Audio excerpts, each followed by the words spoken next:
Support for Ben Franklin's World comes from the Omohundro Institute of Early American History and Culture, and this episode is brought to you by the Doing History, How Historians Work series. The Doing History series here on Ben Franklin's World started because you asked me questions about how historians work, and I asked the Omohundro Institute for help. I approached the OI because they know how historians work. They've been supporting and promoting the work of scholars who study the history of early America for over 74 years. So it was natural that we should partner and produce the Doing History series, 14 episodes that take you behind the scenes of how historians have come to know what they know about the past. Each episode features a scholar of early America who tells you about their particular research and then takes you behind the scenes of a particular aspect of their work. So we answer your questions of how historians come up with their research topics, how they research those topics, and how they turn their research into the books, articles, and exhibits we all love to read and visit. For more information about the series and for a complete episode list, visit benfranklinsworld.com/doinghistory. Welcome to Ben Franklin's World, a podcast about early American history with Liz Covart. The study of history is key to understanding who we are and how we can affect a better future. Ben Franklin's World will introduce you to historical people and events that have impacted and shaped our present-day world. And now, here's your host, Liz Covart. Hello, and welcome to episode 129 of Ben Franklin's World, the podcast dedicated to helping you learn more about how the people and events of our early American past have shaped the present-day world we live in. Each year, the states of Maine, Massachusetts, and Wisconsin celebrate Patriots' Day, a state holiday that commemorates the anniversary of the battles of Lexington and Concord, which took place on April 19, 1775. Now, Patriots' Day is observed on the third Monday of April, and in Massachusetts, we observe this day by reenacting Paul Revere's ride in the battles, running the Boston Marathon, and watching the Red Sox play in Fenway Park at 11 o'clock in the morning. The battles of Lexington and Concord are a big deal in Massachusetts, and they're also a big deal in terms of the history of what would become the War for Independence, because the battles of Lexington and Concord marked the first military engagements between rebel colonists and regular British soldiers. But how did the colonists and regular soldiers get to the point of war? What happened that protests turned from public affairs meant to shame government officials and destroy offending property like tea into armed conflict? John Bell, the prolific blogger behind Boston1775.net and the author of The Road to Concord, How 4 Stolen Cannon Ignited the Revolutionary War, joins us to investigate these very questions. During our investigation, John reveals details about the aftermath of the Boston Tea Party of 1773, what the Massachusetts Government Act was and how the people of Massachusetts responded to this punitive measure, and information and clues about the Boston Artillery Company's 4 missing cannon and how they may have been stolen. But first, do you live in upstate New York or have a desire to visit the Mohawk Valley? On Saturday, April 29, 2017 at 1 p.m., I'll be at the Oneida County Historical Society in Utica, New York, speaking about my research on the post-revolution New England migration into New York. I love this topic and I think it'll be a really fun talk, and if you're in town, I'd love to meet you. Look for a link to the Oneida County Historical Society and their calendar of events in the show notes and in your Ben Franklin's World app for more information. Okay, are you ready to travel down the road to Concord? Let's go meet our knowledgeable guide. With tidings and wisdom to share about our early American past, here is this week's special guest. Our guest is a Massachusetts-based writer who specializes in the history of Massachusetts and Boston during the period of the American Revolution. He's the proprietor and blogger of Boston1775.net and a regular contributor to a second blog, the Journal of the American Revolution. Today, he joins us to discuss Boston, Massachusetts, and the American Revolution with details from his book, The Road to Concord, How 4 Stolen Cannon Ignited the Revolutionary War. Welcome back to Ben Franklin's World, John Bell. Thanks a lot, Liz. Great to be here. And we're delighted you've come back, John, because we're going to have a different, albeit related conversation to our earlier one about the Stamp Act riots of 1765. Yes, we're going to move ahead 9-10 years. That's right. But before we launch fully into the years of 1774 and 1775, I think we should take a step back to 1773. Now, The Road to Concord traces how both the Patriots and the British Army under General Thomas Gage sought to seize cannon and other armaments in preparation for war starting in September 1774. John, let's start near the beginning of the road to Concord. Would you tell us about the Boston Tea Party in December 1773 and about Parliament's response to it? Sure. Now, I know you've already done a very fine interview on what led up to the Tea Party, so I won't go into that again, but the end of that confrontation over this new tax was that a large group of Bostonians destroyed a very large amount of property belonging to a very well-connected British company. And this was at the end of a long train of difficulties, confrontations, and violence that Bostonians had carried out against the British Customs Department, other royal officials, and merchants who were friendly with the royal government. So the Parliament in London decided that this simply could not stand. They had to take a very strong stand against what Boston had done and punish the town.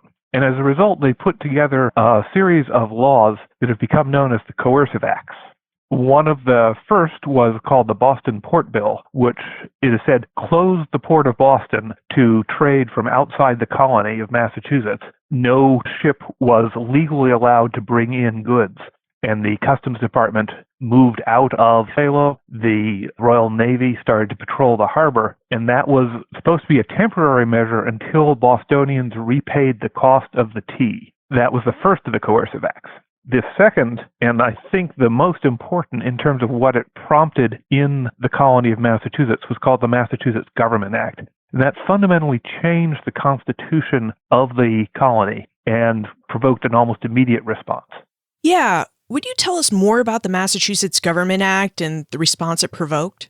Well, under the Massachusetts Colony's Charter of 1692, the province was governed with a combination of top-down and bottom-up authority. Top-down from London, the Parliament, working in the name of the King, appointed the governor, it appointed the lieutenant governor, it appointed the judges and the sheriffs, and through the governor it appointed the justices of the peace and many other offices. But there was also a bottom-up source of authority coming from the people, or really the white men of property, where in town meetings they would elect their local officials, their selectmen, their hog reeves, their surveyors of fences, the people who handled the tasks of local government. They would also elect representatives to the general court, which was the lower house of the legislature, and that group of gentlemen would elect an even further selected group who would serve as the governor's council.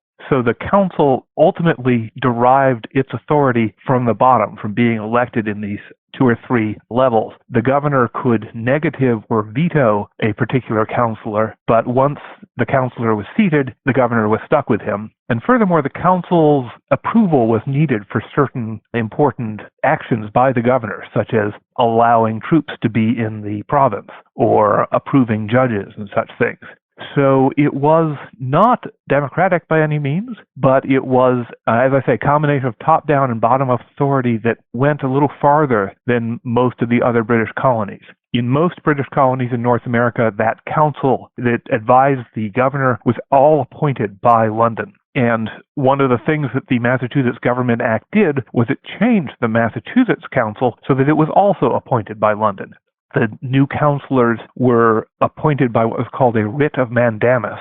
So they were referred to in the political arguments of the day as the mandamus councilors or the newfangled councilors. The Massachusetts Government Act did some other things which cut down on the possibility of bottom-up government and authority. Most notably, those town meetings, they could no longer be held except once a year without the express advance approval of the governor. So that people who were used to, whenever they had a problem, simply going to their neighbors and saying, let's meet and discuss this and come up with a new law or appoint somebody new, they were theoretically barred from doing that under the Massachusetts Government Act. So there were other provisions as well, but those two were the big ones that made people in Massachusetts very upset as soon as news of the law arrived in the late summer of 1774. I can see why the people of Massachusetts were so upset over the Massachusetts Government Act. And I wonder, did the people living outside of Boston blame Boston and its citizens for the act because it ultimately came about because they had destroyed the tea in protest? Well, that was what the royal government probably wanted to happen, that the rural people of Massachusetts would see Boston as troublemakers, would see the small faction of Whig politicians as the worst troublemakers, and they would repudiate all this trouble that that small faction had been creating. That was always how loyalist officials, both in America and in Britain, saw the problems, that if they could only get the bulk of the fine British colonists away from the influence of these few troublemakers, then everything would be calm again. In fact, what happened with the Massachusetts Government Act is it did exactly the opposite, that suddenly small towns, rural towns that really had not had a dog in the fight with the crown before. They had many times supported the resistance to the new taxes, but they weren't the people going out and trading. They didn't have sugar refineries, things like that. But with the Massachusetts Government Act, it became clear that this was their fight too. And furthermore, because that law was promising permanent changes rather than being conditional like the Boston Port Bill, it seemed to confirm what those troublemakers in Boston had been saying for many years, that the Crown wanted to abridge the rights and privileges of the whole colony, not just the people in Boston. So the act kind of backfired on Parliament. I mean, they tried to rein in Boston by passing the Massachusetts Government Act, which they likely hoped would turn the people of rural Massachusetts against Boston. But instead, the act actually caused the people of rural Massachusetts to ally with Boston. Yes, and not just allying, but it became quite clear in August and September 1774 that the people out in the rural parts of Massachusetts were even more militant at this point than the people in Boston. The trouble started in mid-August as the farmers in the most western part of the province and forced the local courts not to hold sessions, forced the magistrates to promise that they would not open the courts, they would not have any rulings, they would not fine anybody, they would not make any decisions under the new Massachusetts Government Act. That's not as well documented because it was out in the rural areas where there was no newspapers, but that became an inspiration for the next county to the east to do the same thing. And then it just rolled across the province with these crowds turning out to close the courts, as it was called. Now, we know the Bostonians were famous for protesting all sorts of acts that the British government tried to implement and force upon them. Did the people of Massachusetts, and I'm talking about all those inside and outside of Boston, find a way to protest the Massachusetts Government Act in ways other than closing the courts? The first thing they did was to close the courts in order to prevent any meeting under the Massachusetts Government Act. There were people who were refusing to serve on juries for the same reason, or even earlier because the royal judges were taking salaries from the government in London. They also, as the men who had been appointed to be mandamus counselors in August and September 1774, some of them were intimidated, some by violence, from taking the oath and agreeing to that, so that when, by the end of the summer, the new governor, General Thomas Gage, had only a partial council and a lot of people saying that they would rather not be involved at all. So there were lots of ways of protesting. Boston had prepared many of the rural towns for this by forming a permanent committee of correspondence a few years before. It was an idea of Samuel Adams to continually keep up communication with like-minded political leaders in other towns and other provinces, and that provided a vocabulary, a sense of shared ideas, a communications network that really kicked into gear in 1774 as the new laws from Parliament seemed to require a bigger and bigger and more unified response. It seems like unrest in Massachusetts really picked up in 1774. And in your book, The Road to Concord, you describe something called the Powder Raid, which actually kicked up the unrest even more. So, would you tell us about the Powder Raid of 1774? Sure. That was on September 1st, and General Gage had been alerted by a militia general that most of the gunpowder from a certain gunpowder storage tower in what is now Somerville, it's still there up on a hill, it's a stone tower. Most of the gunpowder had been taken away by the people or the militia units that owned it. And the only powder left in the tower was what was assigned to the province itself. he had the authority as royal governor to do whatever he wished to with militia resources like the rest of the gunpowder that was stored there. And as a matter of safety and security, he decided that he needed to take control of that, not leave it out in the countryside. So early on September 1st, 1774, he had a squadron of regular army soldiers row up the Mystic River, march across land to this guardhouse, and take away all the powder that was sitting there. He also had them confiscate 2 cannon that were in use by the Middlesex County militia nearby in Cambridge. He took all that military material and brought it to the fort in Boston Harbor called Castle Island, where it was completely safe from anybody out in the countryside and the radical activists who might try to steal it. And General Gage thought this was a smart move. He was so pleased that he actually, at the end of that day, September 1st, issued a call for a new Massachusetts legislature for new elections. So he was feeling confident that he was putting the province back onto a steady, secure footing where he could continue to exercise authority. That wasn't what happened. Instead, the next day, thousands of men marched into Cambridge. They had been brought by exaggerated rumors of damage that had happened on this raid. They had heard that people had been killed. They were hearing that Boston was in flames. None of that was true, but just like the men in the western part of the colony had risen up to close the courts, the men in the central and eastern parts of the colony were rising up to resist the removal of their militia weaponry and to demonstrate their disapproval. They forced all the royal appointees in Cambridge, 2 members of the Mandamus Council, the sheriff, the court clerks, all of them had to either resign or apologize. And then at the end of the day, they went out to the mansion of the lieutenant governor, 4,000 men surrounding his house, and forced him to resign, or at least sign a resignation. It was, of course, never accepted. So this was the people outside of Boston being even more militant than the people inside Boston. By the end of that second day, September 2nd, 1774, it became clear that General Gage no longer had any authority outside of Boston, outside of places where he had troops, that he could not simply say, I am the royal governor, I am the representative of the king in Parliament, and therefore this is what you should do. People were simply rejecting that outside of Boston. John, it really seems like events were spiraling out of control by September 1774. I mean, I know we get to look at history with clear hindsight because these events have already happened, but it really does seem to us like the situation was deteriorating. So we're left to wonder, how did the colonists of Massachusetts go from closing the courts and protest against the Coercive Acts to actually removing and hiding gunpowder and starting to arm for war? Well, in many ways it was out of control because there was no real organized authority for the protesters at this point. And you can see the Boston organizers actually quite worried about the level of protests. During the powder alarm, a group of some of the leading Boston organizers, gathered by Dr. Joseph Warren, went rushing out to Cambridge to try to calm down the crowd.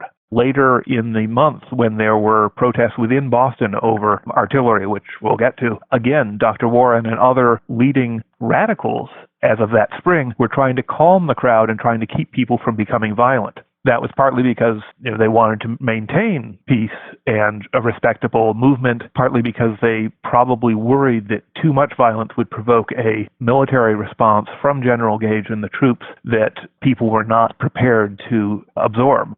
But really at this point, early September 1774, there was no authority besides tradition that was guiding and organizing the protests. Now, interestingly, this being New England, it was a quite regimented society. It was a society with lots of traditions. Among them, that town meeting tradition, among them the militia tradition, and so that provided a great deal of cohesiveness and organization. When the men showed up to close the courts in the western part of the colony, they were not simply a mob. In fact, they often showed up in their militia companies and stood in ranks and answered to their militia officers, which both showed that they were organized, but also showed that they had military training and background, which sort of increased the threat that they presented. Yeah, would you tell us about the New England militia tradition? How did the New England militia system work by 1774? This tradition, which was based on how England organized itself, but was even stronger in America because it was so far away from London, that a community needed to be able to defend itself.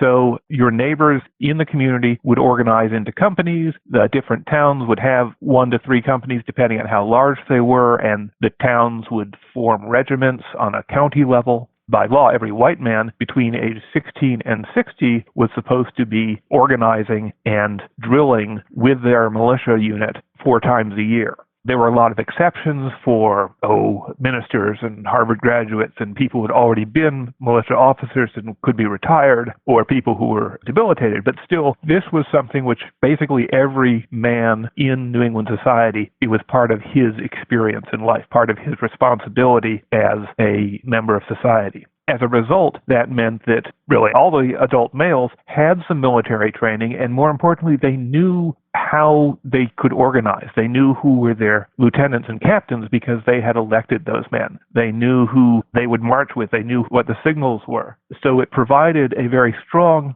self-defense force, and as it happened over the summer of 1774, it came into people's heads. The idea took hold that what they really needed to defend themselves against now was not the natives or the French or the Spanish, but the royal government itself. You noted that the militia system was created because there was this belief that a community needed to be able to defend itself. Is this belief why Boston had an artillery company? Yes. Boston, being the largest town in Massachusetts, had the largest militia regiment. It had a regiment all to itself. And as part of that, they started to go beyond the regular infantry, so they had an artillery company which trained with 4 small cannon. In the 1770s, they developed a grenadier company, supposed to be larger elite soldiers. There was another impetus behind creating these specialized companies, which was that they provided more openings for officers. And becoming a militia officer was a way to rise up in society. It's a way to prove yourself to your neighbors and to become a respected person and eventually a gentleman in society. So we see a lot of striving, ambitious young men forming militia companies or lobbying to become militia officers to be chosen by their neighbors for that respectable post. Now, when you say regiment, how many men are we talking about exactly? That's a good question. How many men? And it's not easy to answer because the records are not very complete. Since everybody was expected to come out for militia drills, the officers were supposed to be, counting noses and taking attendance, but very few of those records survive. The Boston Public Library has, I think, the records of 1 company only. Usually a regiment was between 600 and 900 men, but it could be variable. We don't really have official figures of how many men turned out until the beginning of the war, when, under the militia laws, they were expecting to be paid. This wasn't just an obligation to drill, this was actual service, and for that, they provided lists to the Massachusetts government, which kept those lists, and so now we know exactly who turned out in April 1775, but we don't know who was turning out at the court closings and at the powder alarm and at other events in the summer of 1774. Are there better records for the Boston Artillery Company? I mean, do we know how many men would have served in that company? I have not been able to find those records, and I've been looking for them for 15 years. There was a list I found in an early biography of Henry Knox, and I was really excited about that because I could, cross-correlate those names. And as I was doing that work, I realized that this was actually not a list based on any sort of contemporaneous document taken down by the officers of that company. It was this historian looking back and saying, okay, here are the people who were involved in artillery during the war who also had a tie to Boston, so they must have been in this regiment or this company. And I realized that it wasn't reliable. So, by golly, I wish that document did exist. I have not been able to find it. But it seems like we do have at least some records and information about the artillery company because we happen to know that it had 4 cannon. And in that regard, would you tell us the story about Boston's 4 field pieces? In the 1760s, when this artillery company, which was called the Train, was founded. It started with 2 small brass cannon. Now, brass or bronze cannon were the most advanced available. Pound for pound, they were stronger than iron cannon, more reliable. If they burst, they didn't burst quite so catastrophically. So this was a good thing to have, and in fact, it looks like they were practically the only brass cannon that were in the Massachusetts militia. In 1768, this company got 2 more from London. They were very proud of these. We can see in the newspaper records that these men would parade on holidays like the King's birthday, and on militia training days they would have war games on Boston Common, with half of the company taking 2 of the cannon and pretending to be the British, and half taking 2 of the cannon and pretending to be the hated French, and chasing each other around the Common while the rest of Boston watched. So these men and their cannon were a great source of pride for the community of Boston. In the mid-1760s, a unit of the Royal Artillery, the regular army, had been stuck in Boston by the weather over a winter. So they had spent their time training many of the men in the Boston train, who then passed on that training. So they really were a very highly trained artillery unit. They knew how to shoot these cannon well, how to maneuver. There were some other elements of artillery that I'm not so sure they were as good at as they thought, getting the right ordnance, the right balls and powder and so on. Using mortars seems to have been a problem for them, but with these 4 little cannon, they were very proud. We've talked about how in 1774 and 1775, the colonists out in the countryside were seizing gunpowder and presumably arms too from these powder houses. With all of this going on, did Thomas Gage ever fear that the colonists might attempt to seize Boston's 4 cannon too? And if so, what sort of precautions did he take to keep the cannon in his control?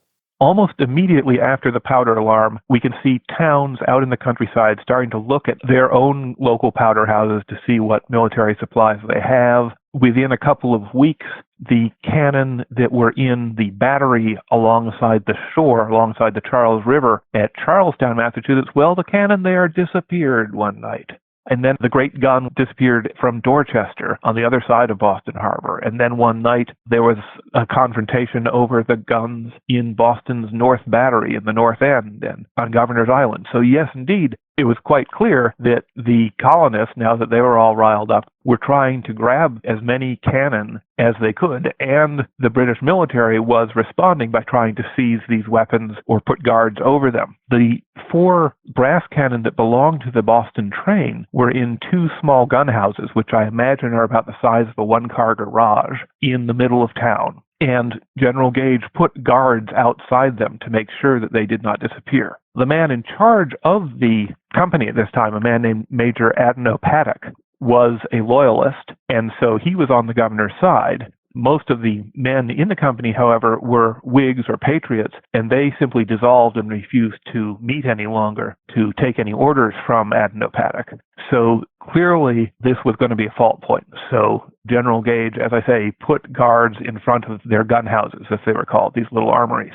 And then one morning, after a dark and stormy night, I've looked up the weather report, it was raining that night, people found that there was a hole in the back of the older gun house, and the 2 cannon that were inside were missing. So General Gage immediately put a stronger guard on the other gun house. 2 days later, he had an officer of the Royal Artillery go to Major Paddock, ask for the key to that gun house. They went, they opened it, and the cannon that were inside that one were also gone. So this leaves us with 2 questions, John. Is there anything in the historical record that tells us what happened to these cannon?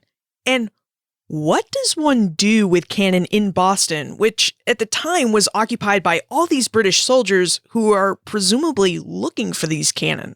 Exactly. In fact, the second gun house, the one that was burgled later with a double guard outside, that was right across the street from Boston Common, where British redcoats were camped that day. So how could you get into the gun house itself, since it was locked, since it was guarded, since it had troops nearby, since it was behind a fence? That was a big mystery. Nobody could figure it out. 49 years later, a man who said he was involved in this theft, his explanation was published in a biography of James Otis, the Boston patriot. And by using that, I was able to work back in the sources to figure out what probably happened, how the Patriots got those cannon out. And it involved sneaking in through a nearby school. And furthermore, hiding the cannon after they got them out of the armory itself inside that school. And then the whole plot depended on nobody in that school giving up the secret. And there were probably 200 plus boys going to that school 6 days of the week, and also a fair number of girls going there during the break for private lessons. There was a teacher, there was an assistant teacher, and nobody told the authorities what was inside the wood box where the firewood was usually kept. It was not just firewood in the fall of 1774. At the bottom of that box, there were also 2 brass cannon. That's pretty amazing, the fact that nobody said anything. I mean, it gives you a sense of the idea, if this is what really happened, of the unity in Boston against the government. Exactly, yes. This is a very cohesive society. This particular school is called a writing school rather than a Latin school, so it wasn't the top rank of societies, the boys who were represented there. It was the next group down, the sons of lower merchants and mechanics, the strivers. And those were the people, I think, who were the true backbone of the revolutionary resistance, because they had the most to gain from keeping their own society free from new British laws while also keeping their mobility within that society. So, John, the rebels have the cannon, and they're presumably hidden somewhere in Boston, which begs a question. What did the rebels do with the cannon once they had them? How do the rebels intend to use the cannon, and do they intend to use them in the city? Well, quite quickly, they began to try to get cannon out. And some of the first that were moved out of Boston were cannon that had been in private hands, belonging to hardware merchants, it looks like. And there are stories of them being smuggled out in wagons of manure. There's a story of a boat loaded with cannon running aground in the mill pond, which was on the western side of the town, and the Royal Navy grabbing the guns in that boat, which had been deserted. In the case of the 4 cannon, the brass cannon that belonged to the Boston train, it's not exactly clear how they got out. Years later, traditions, one of which says 2 of them were rowed out and 2 of them were taken out in a wagon under manure. We do know that it looks like William Dawes was involved in getting at least 2 of those cannon out. And William Dawes is a name that fans of the Revolutionary War will probably recognize because he was the other rider with Paul Revere in April 1775, the other man who carried the news from Boston to Lexington that redcoats were on their way. So he had been part of the revolutionary movement all along, and when the Massachusetts Provincial Congress wanted those cannon under its control, they asked Dawes to facilitate that. So, however they did it, the rebels seized the cannon and somehow found a way to smuggle them out of Boston.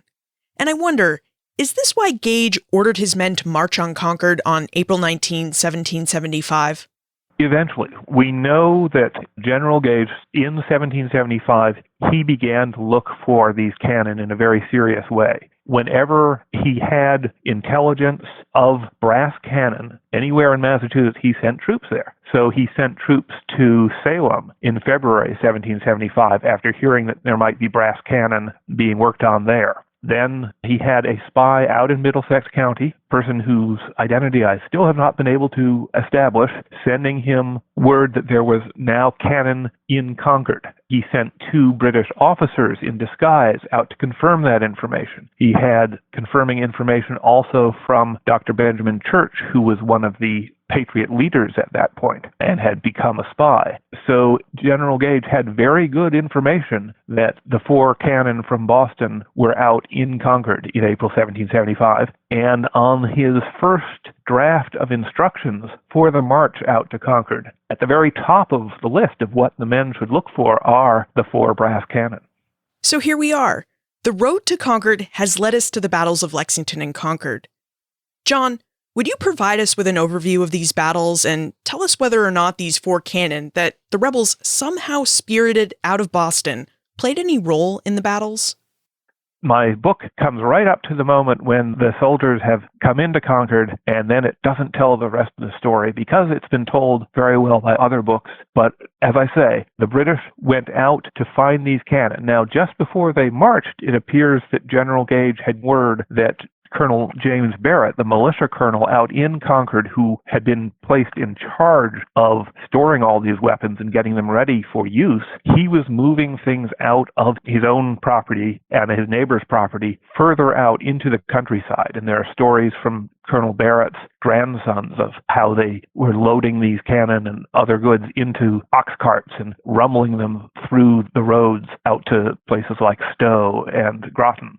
So already, as soon as he had sent the troops out, Gage already knew that it might be too late, but he nevertheless wanted to go through with this mission. The soldiers were supposed to march as swiftly as possible to Concord after crossing the Charles River, then going straight west through Cambridge, through the village of Menotomy, through Lexington, where they ran into a militia company on the Lexington Common. Now, that militia company had been roused by news from Boston, news brought by Paul Revere and William Dawes, that the troops were on their way. And there was a great fear among the Massachusetts Patriots that the goal of General Gage and whatever military maneuvers he was going to do was to arrest leaders like John Hancock and Samuel Adams, who were in Lexington at the time. So it looks like Lexington was on a particularly high alert because of those leaders. In fact, the orders from General Gage don't say anything about John Hancock and Samuel Adams. He wasn't tracking them. He missed a lot of opportunities to arrest organizers if he really wanted to. He was after the cannon. So from his point of view, from the point of view of the orders of the British officers, they were simply supposed to go straight through Lexington. But there seems to have been some fear that they would stop there to arrest Hancock and Adams. As the soldiers marched through Lexington, seeing this militia company on the town common, which was right next to the road that the soldiers needed to take to go on to Concord, well, they could not simply expose their flank to these armed men. So the soldiers lined up against the militiamen. The British officers ordered the militiamen to put down their weapons and disperse. The Lexington men began to disperse, but not putting down their weapons, taking their weapons away. A shot rang out. Nobody's sure where it came from, and that prompted the British soldiers to fire into the militia company and kill several men. The commander of the march arrived in Lexington shortly after that, got the men back organized because all he cared about was moving as quickly as possible to Concord, and this was just an interruption for him.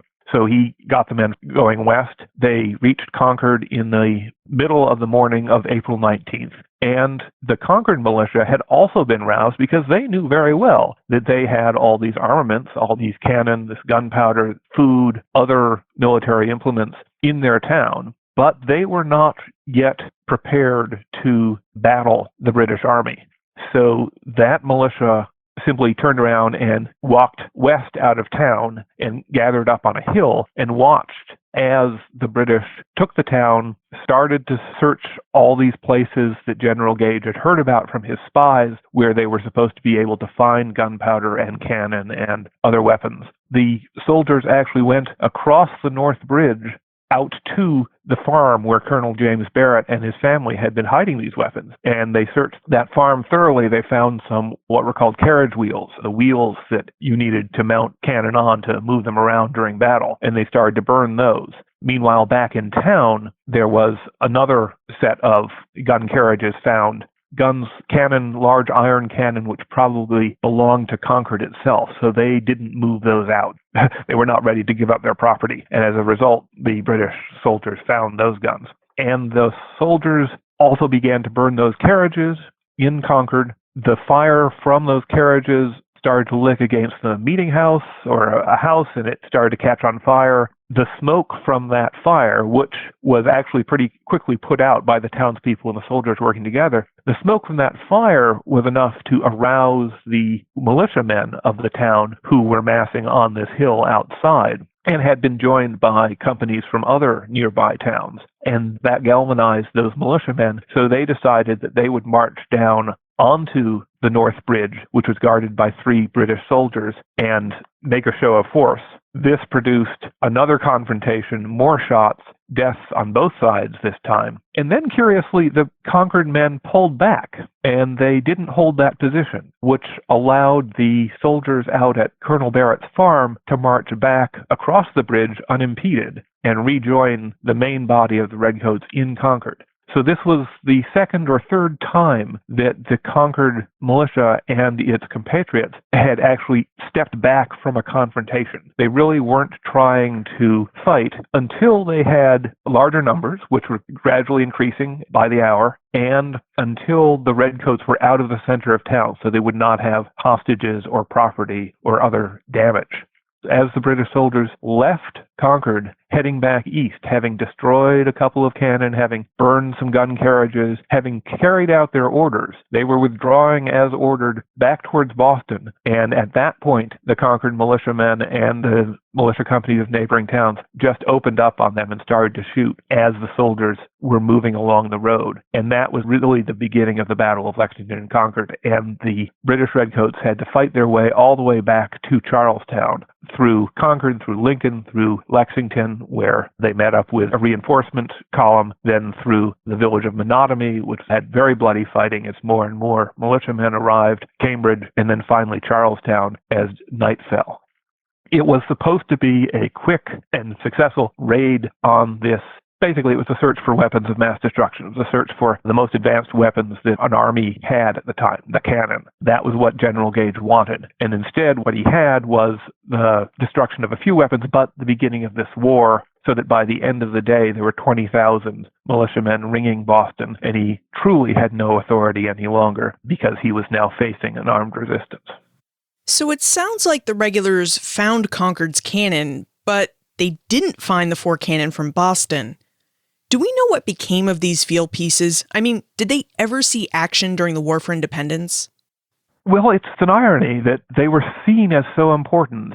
There are moments in early April 1775 where the Patriots are very proud of themselves for having gotten so many cannon and being ready for war. And then as soon as the war starts, well, those guns are never put into the Battle of Lexington and Concord. And suddenly people realize, these are pretty small guns. These are 2-pounders and 3-pounders, which by standards at that time, that meant they shot cannonball that weighed 2 pounds or 3 pounds. That was actually very small by Army standards. Usually you wanted a 6-pounder, a 9-pounder, an 18-pounder. And so as soon as the war began, those cannon became much less important. There are just scattered references to them over the next year during the siege of Boston. They were probably deployed into Dorchester or Roxbury, pointing up the neck at Boston to make sure the British did not come out of the city that way. But they were then sort of lost in the records because the Continental Army did not keep careful records of what guns were assigned where. We only know about them because at the end of the war, the new governor of Massachusetts, John Hancock, wrote to the Secretary of War, Henry Knox, and asked for the cannon to be returned because they had been Boston or Massachusetts property belonging to the Massachusetts militia. And, now that the war is over, the Continental Army doesn't need them anymore. So Henry Knox had them returned, but he had them returned with engravings on them. There were only 2 left at that point, probably the 2 that were stolen second. And he had them engraved saying that these were half of the entire field artillery of the American forces at the beginning of the war, which was a great exaggeration because records show that there were dozens of cannon under the control of the Massachusetts Provincial Congress, not to mention what the other colonies had at the beginning of the war. But it made a better story to say that there were only 4 cannon that the entire American army had at the start. Because these 2 surviving cannon were engraved with their story, that meant that it is possible to track them exactly for the next more than 200 years now because they were unique. Furthermore, Henry Knox had one dubbed the Adams and the other dubbed the Hancock. So they even have their names. They're like old veterans telling their story with a little exaggeration. And they became eventually prized relics of the Revolution in Massachusetts. The Road to Concord is what we historians call a microhistory, in that it explores this larger period of time, the Revolution in Boston, Massachusetts, and how the colonists and imperial forces came to meet at the battles of Lexington and Concord, all through the story of Boston's 4 cannon. John, why do you think the story of these 4 cannon is important for us to know about? I mean, how does this small story change what we know about the Revolution and the battles of Lexington and Concord? Well, the most important lesson or change in how we see those events that this book talks about, I believe, is that it really documents that the Middlesex farmers were not innocent, peace-loving people who were brutally attacked by the British Army in April 1775. In fact, they were well equipped and they were preparing for war. They were also being very careful not to take the first steps toward war if they could help it. But it was a culmination of months of preparation by the Massachusetts Patriots and their government out in the countryside, the Massachusetts Provincial Congress, to create an army that was able to take on the British Army, the official Royal British Army. So that is one element. Another is, looking back, it is important to, I think, to understand that the efforts to create this artillery and to start building a resistance force actually even predated the Massachusetts Provincial Congress, which started to meet in October 1774. Well, these cannon and other cannon were being stolen and collected in September 1774. So this was really a bottom-up effort, and it was the people, the communities working together to preserve what they felt was their own self-defense that led to the creation of this army, and not there was a class of politicians or military leaders up on top telling everyone, this is what we must do now. These were spontaneous acts by communities to preserve their own weaponry. And then a third lesson that I can't help but think about when I look at this story is the lesson for General Thomas Gage. He was the British commander, he was the royal governor of Massachusetts, and although I cannot find statements from him about his motivation, I feel that it must have been troubling to him to have lost those 4 cannon out of gun houses under guard in a town that he had army everywhere. How could they get away? Wasn't that an embarrassment to him? And wasn't that what caused him to be so diligent in trying to get them back and sending troops wherever he heard about brass cannon in 1775? It's significant that there is no surviving report from General Gage to London mentioning these brass cannon. So I think that he was trying to cover up the fact that they had gone missing on his watch until he could get them back, which means that he might have had a very personal, career-oriented reason to order the march out to Concord as opposed to other measures against the Patriot opposition. And so one other lesson of this story, I would argue, is that sometimes a very personal individual motivation can have great consequences in a geopolitical scale even, which nobody could have anticipated at the start. Now it's time for the Time Warp. This is a fun segment of the show where we ask you a hypothetical history question about what might have happened if something had occurred differently or if someone had acted differently.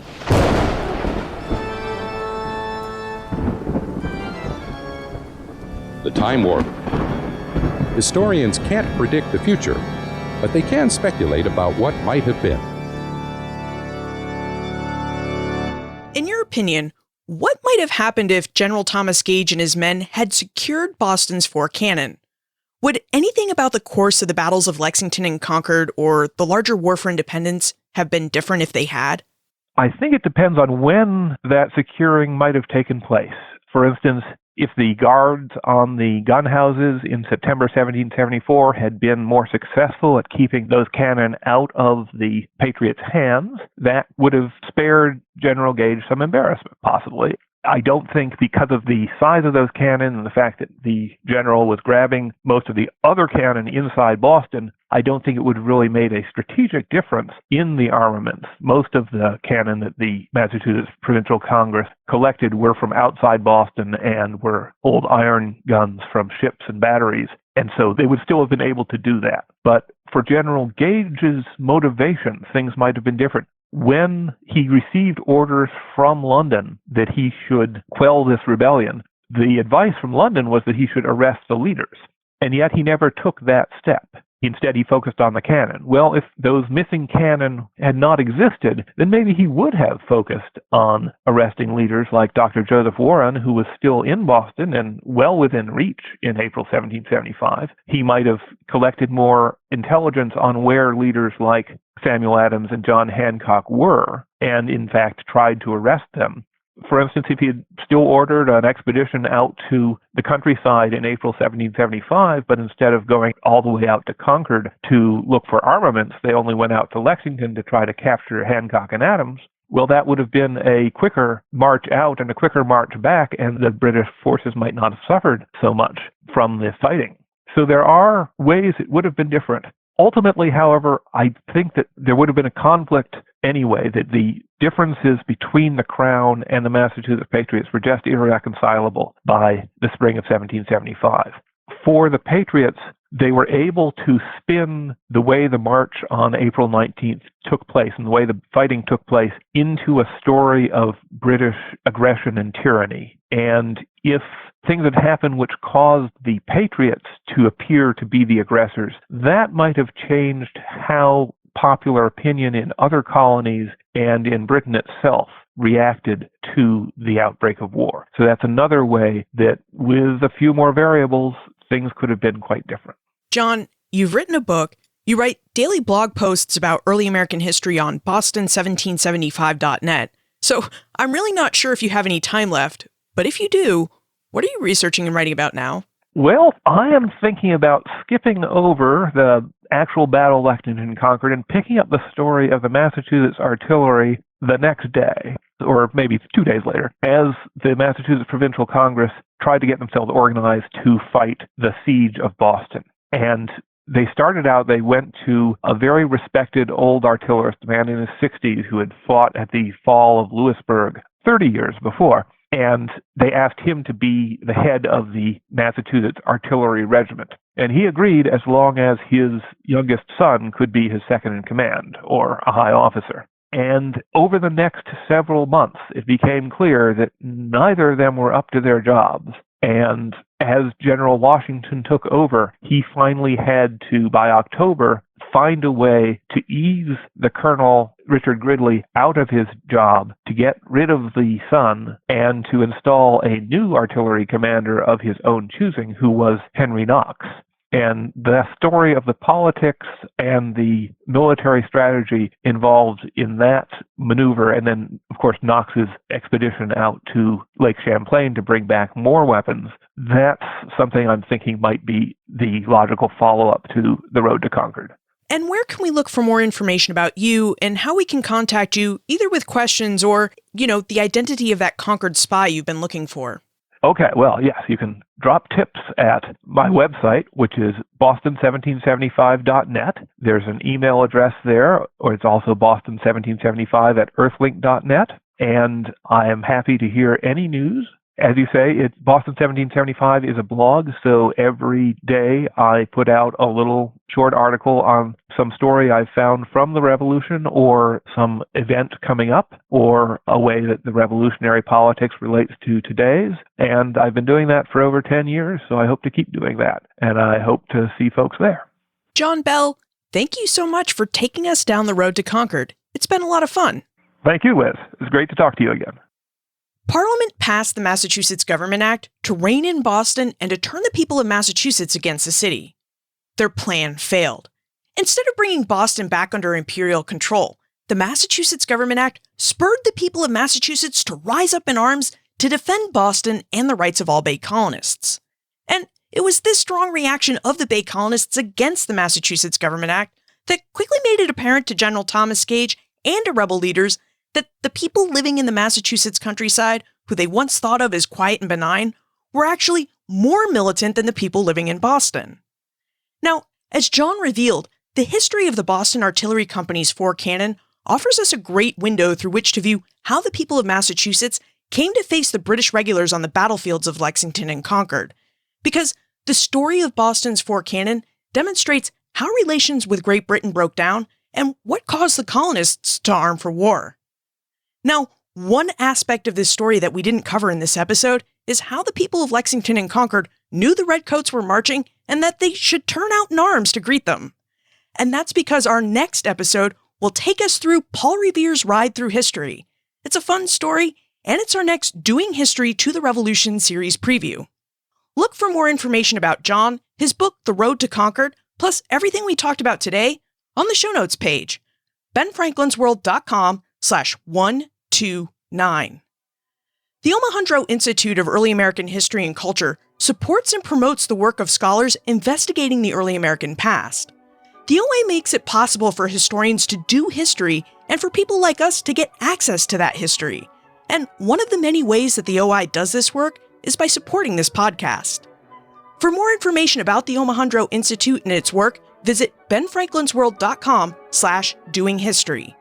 Finally, do you think the fact that Thomas Gage didn't write to London meant that he was trying to cover up how he lost the cannon and the reasons for the battles of Lexington and Concord?